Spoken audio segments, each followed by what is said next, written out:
حضرت عمر فاروق رضی اللہ تعالیٰ عنہ مدینے کی گلی سے گزر رہے ہیں، امیر المومنین ہے، مدینے کی گلی سے گزر رہے ہیں، ایک گھر کے اندر سے بچیوں کے رونے کی آواز آئی، بچیاں رو رہی ہیں، اور بچی اپنی ماں سے کیا کہتی ہے؟ کہتی ہے اماں ابو بکر تو اب انتقال کر گئے،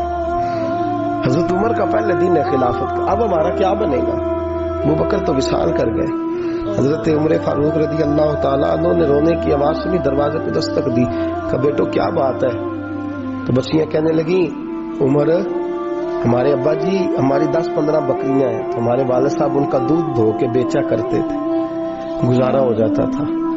جس دن ابا جی فوت ہوئے تو اس دن سے لے کر ابو بکر صدیق روز عصر کے بعد آیا کرتے تھے، ہماری بکریوں کا دودھ دھو کے دیتے تھے، کچھ ہم پیتی تھی، کچھ بیچ لیتی تھی، گزارا چلتا تھا۔ جس دن ابو بکر صدیق خلیفہ بنے تو ہم نے جا کے کہا ابو بکر اب کون دودھ دھوئے گا؟ تو سیدنا صدیق اکبر رضی اللہ تعالیٰ عنہ نے فرمایا بیٹے پہلے تو میں مرضی سے خدمت کرتا تھا، اب تو مصطفیٰ کی امت کی نوکری میری ڈیوٹی بن گئی ہے، تو میں آؤں گا۔ بچیاں رو رہی ہیں، حضرت عمر کو بتاتی ہیں، کہتی ہیں اب ابو بکر چلے گئے ہیں تو ہم پریشان ہیں، یتیم ہیں، لوارث ہیں، بھائی کوئی نہیں، کون آئے گا، کون دیکھ بھال کرے گا؟ حضرت عمر فاروق گھٹنوں کے بل زمین پہ بیٹھ گئے، ان چھوٹی چھوٹی بچیوں کو سینے سے لگایا، فرمانے لگے میں ابو بکر کا کیا کروں، میرے لیے رستے بڑے مشکل کر گیا ہے، میں اس کے کس بادشاہ وقت ہو کے وہ غریبوں کے گھروں میں آ کے ان کی بکریوں کا دودھ بھی دوتا تھا، امیر المومنین ہو کے یہ رنگ بھی تھا، پر میں بیٹیوں فکر نہ کرنا، جب تک عمر زندہ رہے گا، عمر آتا رہے گا، یہ نوکری کرتا رہے گا۔ کوئی دن بیتے تو حضرت عمر فاروق کو یاد آیا اوہو مدینے میں ایک بوڑھی اماں بھی رہتی ہے جس کا کوئی گھر کا کام کرنے والا نہیں، اور جس بی بی کا کوئی بال بچہ نہیں اور آنکھوں سے بھی وہ نابینی ہے۔ حضرت ابو بکر صدیق رات کے سناٹے میں جایا کرتے تھے، اس کے گھر میں جھاڑو دیتے تھے، یہ بادشاہ ہے، اس کی فقیری کا رنگ دیکھو، اس کو کنویں سے پانی بھر کے لا کے دیتے تھے، اور یہ لفظ آپ سنیں گے تو حیران ہو جائیں گے۔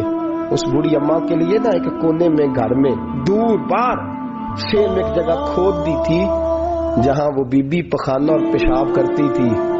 امیر المومنین حضرت ابو بکر صدیق رات کو جاتے تھے اور اس کا وہ پخانہ وہاں سے اٹھا کے باہر پھینک کے آیا کرتے تھے۔ اس عورت نے پیغام بھیجا کہ عمر سے کہو میری بھی ڈیوٹیاں تو نے سر انجام دینی ہے۔ عمر فاروق ساری رات کام کرتے، سناٹا گہرا ہوتا تو جھاڑو دبایا ہے بغل میں، اور عمر فاروق نکلے ہوئے، اس بی بی کے گھر میں جھاڑو دیا جا رہا ہے۔ حضرت انس بن مالک فرماتے ہیں میں نے آخری عمر میں بھی اس بوڑھے عمر کو دیکھا ہے، اس بڑھاپے میں بھی میں نے اس شخص کو دیکھا ہے کہ جب وجود کمزور ہو گیا، داڑھی سفید ہو گئی، لیکن پھر بھی اس کا انداز نہیں بدلا، اس نے ساری زندگی بادشاہی میں فقیری کر کے گزار دی، یہ پھر بھی کسی کے گھر میں جھاڑو دیتا ہے، کسی کی بکریوں کا دودھ دھوتا ہے، یہ کسی غریب میرے دوست یہ۔ اور جب سیدنا فاروق اعظم رضی اللہ تعالیٰ عنہ خطبہ دینے بیٹھتے تو کپڑے پھٹے ہیں، پیبند لگے ہیں، مزاج سادہ ہے، بڑا مال آیا ہے، بڑا مال، لیکن تقسیم کر دیا، اور یہی انداز آگے اپنے گورنروں کو دیا۔ حضرت سعید بن عامر رضی اللہ تعالیٰ عنہ آپ کے گورنر ہیں، حمص کے گورنر ہیں۔ جب لسٹ آئی نا غریبوں کی، حضرت عمر نے کہا کہ حمص کے جتنے غریب لوگ ہیں ان کی لسٹ بنا کے بھیجو، ان کو چندہ لگانا ہے۔ تو 17ویں 18ویں نمبر پر حضرت سعید بن عامر کا نام بھی آ گیا گورنر صاحب کا۔ تو حضرت عمر نے سوچا شاید کوئی اور سعید بن عامر ہے، فرمانے لگے یہ کون ہے؟ جس کی ڈیوٹی لگائی تھی اس سے کہنے لگے یہ سعید کون ہے؟ تو کہا حضرت جی ہمارے صوبے کا گورنر۔ تو فرمایا اس کی لسٹ فقیروں میں؟ فرمانے لگے پتہ نہیں آپ نے کیا رنگ بھر کے بھیجا ہے، مہینہ مہینہ یہ شخص درختوں کے پتے کھا کے گزارا کر دیتا۔ یہ میں فرشتوں کی کہانیاں نہیں سنا رہا آپ کو، میں آپ کو جنات کی یا عالم بالا کی باتیں نہیں، اس دھرتی پہ بسنے والے، اس دھرتی پہ وقت گزارنے والے میرے رسول پاک کے تیار کردہ ہیرو کی باتیں عرض کر رہا ہوں۔ حضرت عمر گئے ایک دفعہ، کہا مجھے بتاؤ تمہارا گورنر کیسا ہے؟ تو حمص کے لوگ کہنے لگے ہمیں اپنے گورنر سے 4 شکایتیں۔ کون کون سی؟ تو پہلی بات تو یہ ہے کہ گورنر صاحب کو چاہیے فجر کے وقت آئیں، یہ سورج نکل آتا ہے تو باہر آتے ہیں گھر سے، سورج نکل آتا ہے تو آپ کہہ کے تو دیکھیں کسی معمولی سرکاری ملازم سے بھی